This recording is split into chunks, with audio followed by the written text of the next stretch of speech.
Modern economists and the best financial analysts strongly and categorically disagree with what you are being told over and over again. On one hand, you're being indoctrinated and misled about the strength of the American economy, and they can only say that by ignoring the elephant in the room. I believe that if you and I take a look underneath the hood of the economy, you're going to see the elephant in the room, and you're going to know the reality of the situation that you're in, and therefore be able to make the right decisions for you and for the people you care about. Now, just before we get to all these opportunities that are going to appear as this economic breakdown is playing out, and just before we expose to you the elephant in the room, I would like to take a minute to introduce myself to you. I know a lot of you are first-time viewers right now. My name is Peter Leeds, and we help you understand the opportunities as we go through this massive, once-in-a-lifetime economic transition that is not going to be too pretty, but it's going to have a lot of winners and a lot of losers. You want to be on the right side of this, I can help you do that. Well, the elephant in the room is the debt, where you can take on $1 trillion and pay off a whole bunch of stuff, and all of a sudden it looks good, but you still have $1 trillion more debt. The debt levels of corporations, of states, of the federal government continue to not only rise, but they're rising faster than they ever have. This is a problem. And I'll tell you in just a minute some of the things you can do about it, because there are great opportunities because of how ridiculous the situation is and is becoming. Just because everybody else is wrong, or doesn't know what they're looking at, or is ignoring it, it doesn't mean that you have to. And let's talk about why they tell you the economy is so strong. They cherry pick things. They can say, well, the economy is strong because we have low unemployment, and the stock market's doing well, so, The thing about the stock market and the unemployment rate, the thing that's the same about them both, is that they're both impermanent. They don't continue endlessly. The unemployment rate will go to double digits, but it won't do that until we're officially in a recession, which is on the doorstep right now. I'll talk a bit about that in just a second. And the stock market is absolutely overvalued by any metric you look at it, historically, whatever you want to say. The CAPE ratio, the Warren Buffett ratio, the Q ratio, everything is screaming. It's not just a bubble. Bubbles can get bigger and bigger and bigger and way beyond anything you can imagine. But I feel like we're kind of at the top of that bubble, and all bubbles do burst. And when this bubble bursts, that will change everything for everyone, even if you don't even have any investments. And all of this is why gold prices just hit another record high. When you have $20 in your wallet, that's not money, that's currency. And currency is unlimited, and so they can just print more of it. So what is the value of that? But true money is gold. Gold is money. The price of gold never changes. It's just gold is gold is gold. And the number of currency units it takes to pay for that gold changes, because the American dollar now needs more dollars to buy the same thing, which applies to things like cotton and coffee too, but especially gold. That's why we just hit another record high after hitting another record high just a few days before that. If you want some great opportunities, you definitely want to see that must-watch video I just put out, the Gold Rush 2.0. That'll explain what to do and how to take advantage of this massive spike in gold prices because of the deterioration of the US dollar. Now, you and I both know that you've been hearing tons of talk about how strong the economy is, whether it's from a Federal Reserve representative or a politician or some talking head on the media. They'll always tell you that the economy is strong because they have serious vested interests. They need you to think the economy is strong, whether or not it is. We've had a strong economy a few times, sort of strong, talking about Reagan, talking about Clinton. We had some good points at those times where the economy was healthier than general. But since the 1930s, we're talking about the Hoovervilles, the Great Depression.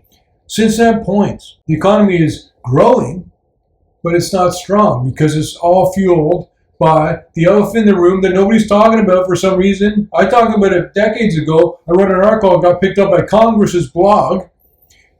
The point of no return for America. It's just that we have so much debt, there's no way to get out from underneath it now. The numbers are so huge that it's almost ridiculous to even worry about it. And maybe that's what everyone else is doing. No one else seems to be worried about this debt that I've been talking about for decades, literally decades. The only way they can say the economy is strong is if you put aside a whole part of it by ignoring the elephant in the room, which is the debt load. We're just taking on debt to pay for things. We already consume things, now we owe it. That's what all these budget ceiling fights are about. We've already spent the money. Now it's a question of whether or not we're going to pay it. You ever notice the government's been shutting down a little bit more commonly over time? The time from a government shutdown to the next government shutdown, that window of time keeps getting shorter and shorter. Is no one noticing this?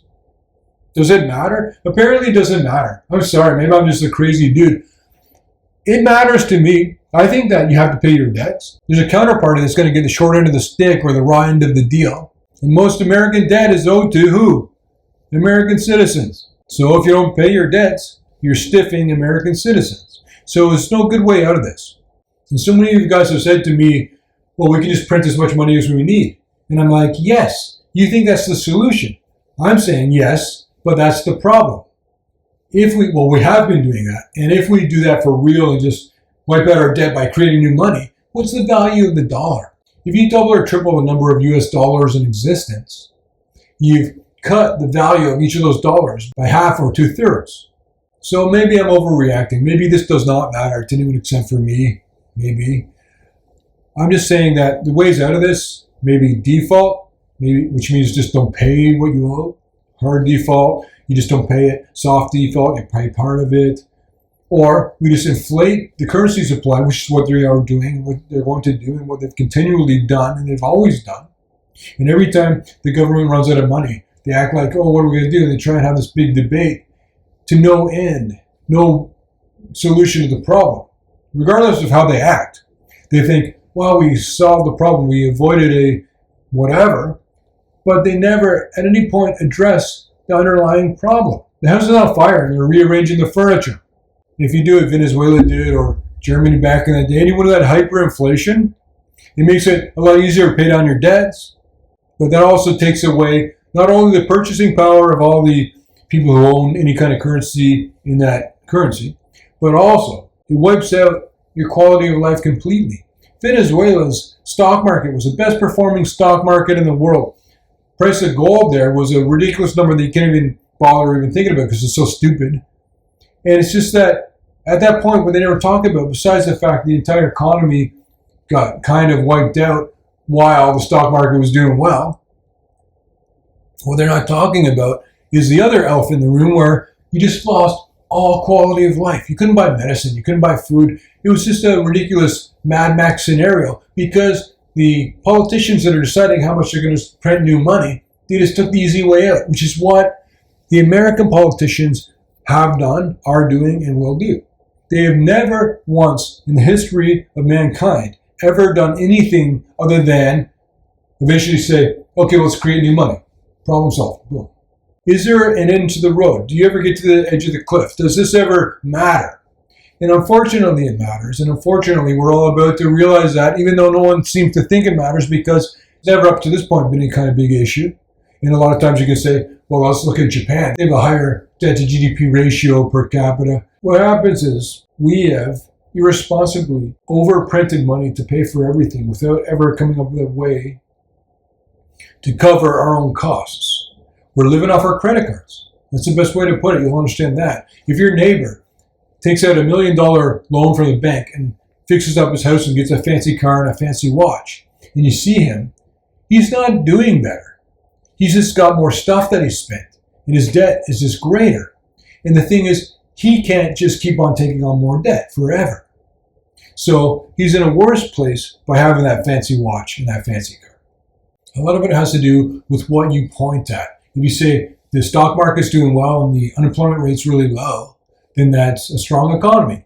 And sure, in those regards, it is a strong economy. But that's also ignoring a lot of things like the balance of trade, the ongoing operating loss, the deficits, the debt loads. And a lot of it too has to do with where things are. Right now the unemployment rate is low. Right now the stock market's really high. But is this forever or do things change? It's about when you look and what you look at. So you can make a case for a strong economy in any time, even when the economy is not strong.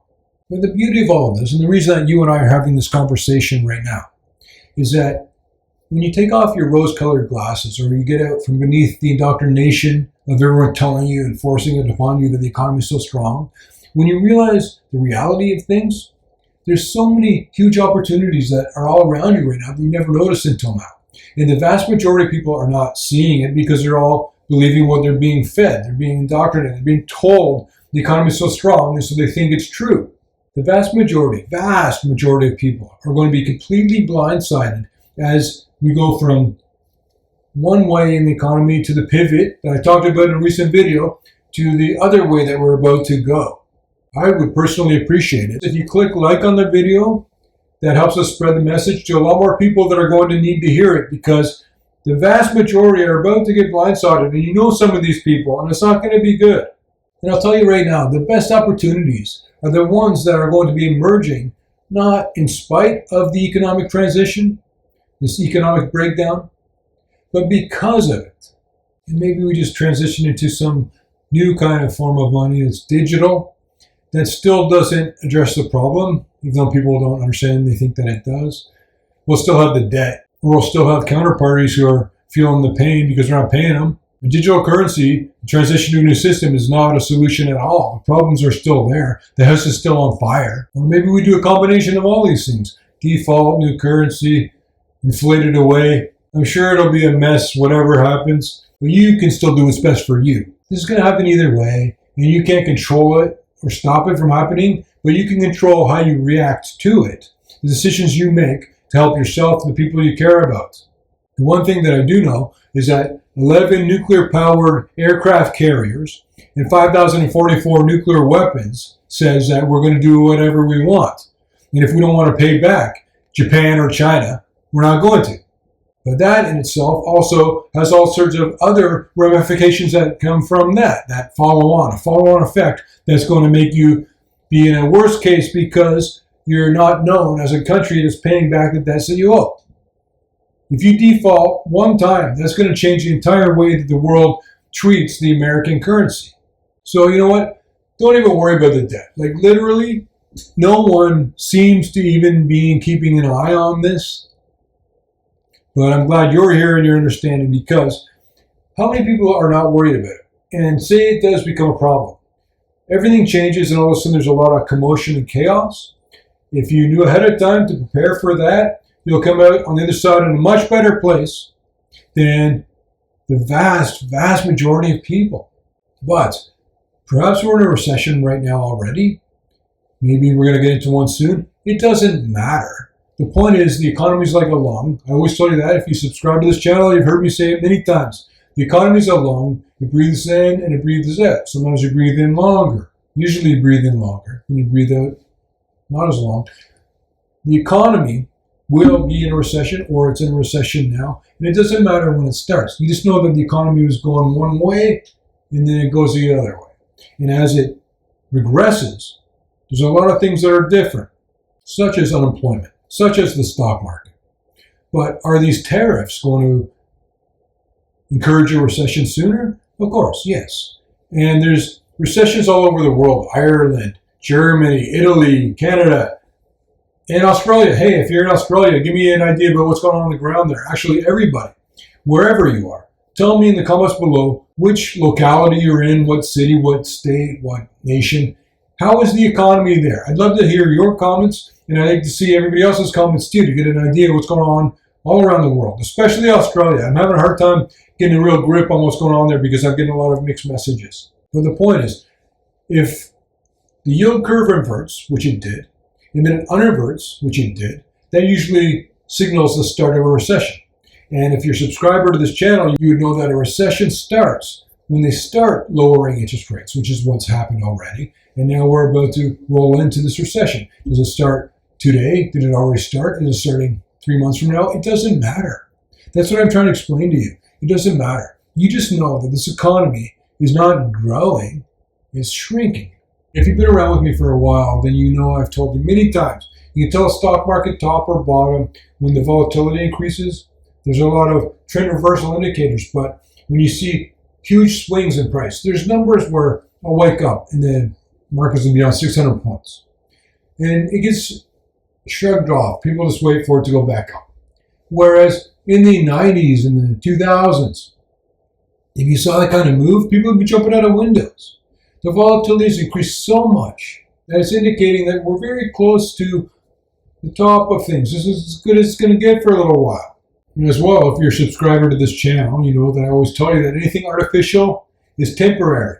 So if the plunge protection team comes along and says, okay, we'll buy up a bunch of American bonds, or we'll do this or that to try and stem the fall in the markets, that's a temporary influence because it's artificial.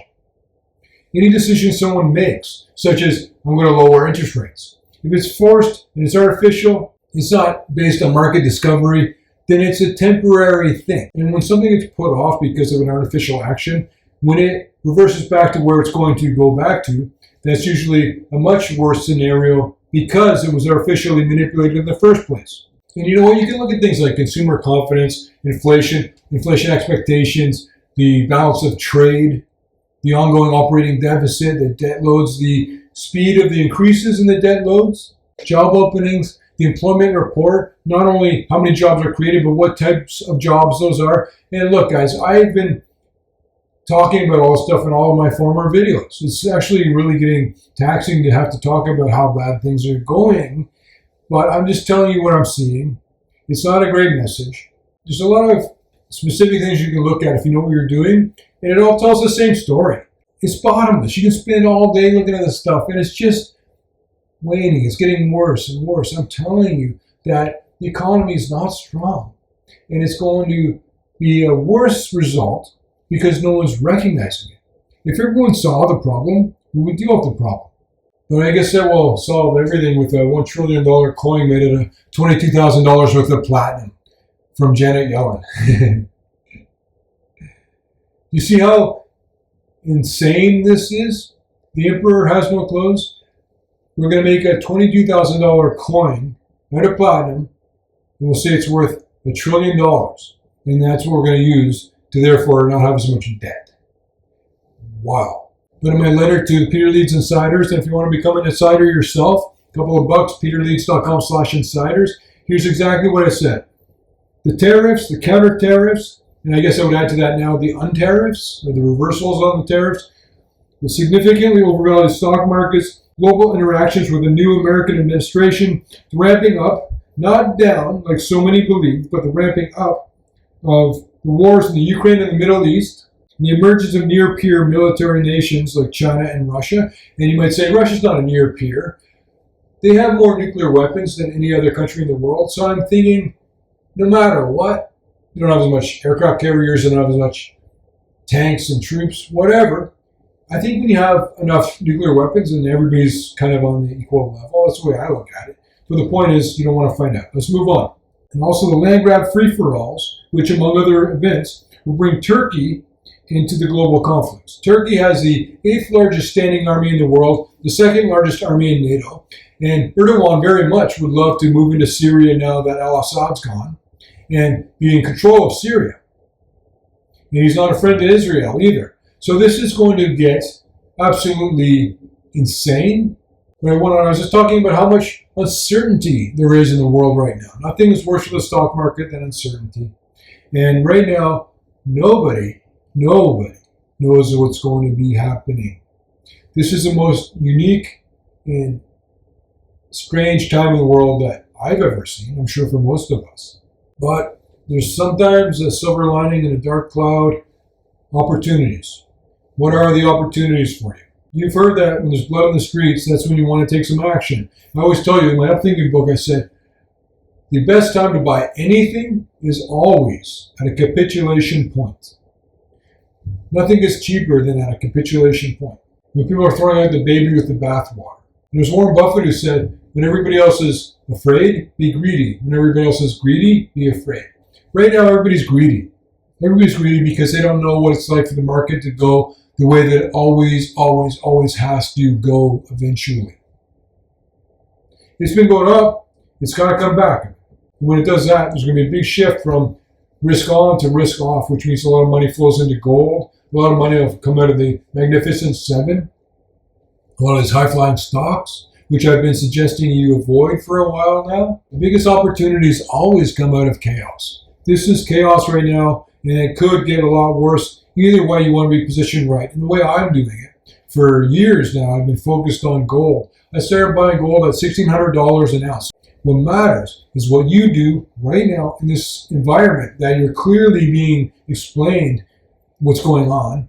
You need to start making some good decisions right now to get over inflation, and to beat inflation, and to beat all of these tariffs, and to beat all this economic weakness and all these debts that are piling up. So many people are not paying their credit cards even. They're paying the minimum or less on their credit cards. One of the things you can do is get invested in real money, things to do with gold, not only physical gold and silver, precious metals, but also the Peter Leeds approved gold mining stocks that I talk about. Most gold miners go out of business, but not the ones that I'm talking about. These are good, high-quality companies that you're really going to benefit from being involved with. And you can learn all about them through the newsletter, seeing my own personal portfolio, seeing the stocks that are Peter Leeds approved, or you can watch the last video, The Gold Rush. I talk about a lot of the opportunities in gold in that video. There's also tons of tremendous opportunities in the technology space, which I also talked about.